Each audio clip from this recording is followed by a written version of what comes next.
काँग्रेस जनसंपर्क कार्यालयात तालुका अध्यक्ष जितेश विशे यांच्या अध्यक्षतेखाली काँग्रेसची मासिक सभा पार पडली। या सभेत आगामी जिल्हा परिषद पंचायत समिती निवडणुकीविषयी चर्चा करण्यात आली।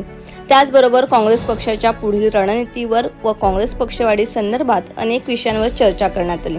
आगामी स्थानिक स्वराज्य संस्था निवडणूक महाआघाडीच्या वतीने लढवण्यात यावी असा निर्णय घेण्यात आला। मात्र आघाडी होत नसेल तर स्वबळावर 5 जिल्हा परिषद व 10 पंचायत समिती गणाची निवडणूक ताकदीने लढवण्याबाबत एकमत झाले। यावेळी तालुका अध्यक्ष जितेश विशे, माजी उपसभापती महेश धानके, काँग्रेस नेते प्रकाश भांगरत, कृषी उत्पन्न बाजार समितीचे सदस्य अनिल निचिते आदींनी आगामी निवडणुकी संदर्भात व पुढील वाटचाली संदर्भात कार्यकर्त्यांना मार्गदर्शन केले।